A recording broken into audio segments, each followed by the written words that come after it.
నమస్తే, welcome to view point. US president Donald Trump మరో సంచలనమైనటువంటి నిర్ణయం తీసుకున్నారు. దాదాపుగా 12 దేశాల పౌరుల రాకపై యుఎస్లో నిషేధం విధించినట్లుగా కూడా ఆయన పేర్కొన్నారు.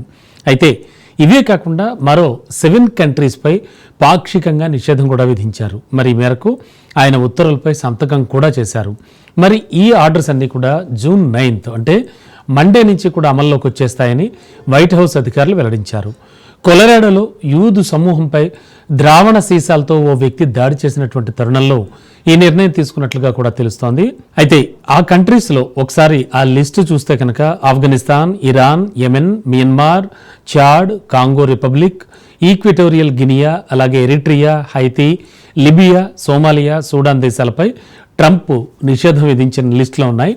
అండ్ పాక్షికంగా నిషేధం విధించిన మరో 7 దేశాల జాబితాలో చూస్తే కనుక Burundi, Cuba, Laos, Sierra Leone, Togo, Turkmenistan, Venezuela countries ఉన్నాయి.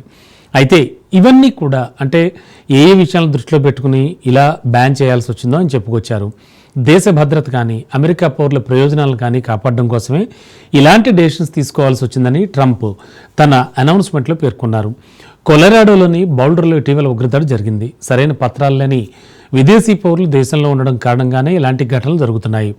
2017లో యూరోప్లో జరిగిన విధంగా మన మాతృభూమిలో జరగనివ్వను. అందుకే సురక్షితం కాని దేశాల నుంచి బహిరంగ వలసల్ని అనుమతించలేం. యెమెన్ కానీ, సోమాలియా కానీ, హైతీ కానీ, లీబియా కానీ వీటితో సహా పలు దేశాల ప్రయాణికులపై నిషేధం విధించే ఉత్తర్వులపై సంతకం చేస్తున్నట్టు కూడా ట్రంప్ తెలిపారు. ట్రంప్ ఫస్ట్ టైం అధ్యక్షుడిగా ఉన్న సమయంలో ఇలాంటి నిర్ణయం తీసుకున్నారు. 2017లో ఇరాన్ సహా 7 ముస్లిం మెజార్టీ దేశాలపై ప్రయాణ నిషేధాన్ని విధించారు ఆయన. మరి 2018లో ఈ నిర్ణయాన్ని అమెరికా సుప్రీంకోర్టు కూడా సమర్థించింది.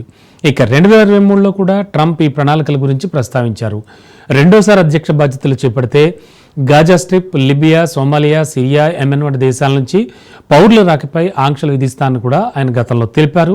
అదే చేశారు. దేశ భద్రతకు ముప్పు అని భావించేవారిని అమెరికాలోకి ఎప్పటికీ తాను రానివ్వబోనని ఆయన పేర్కొన్నారు.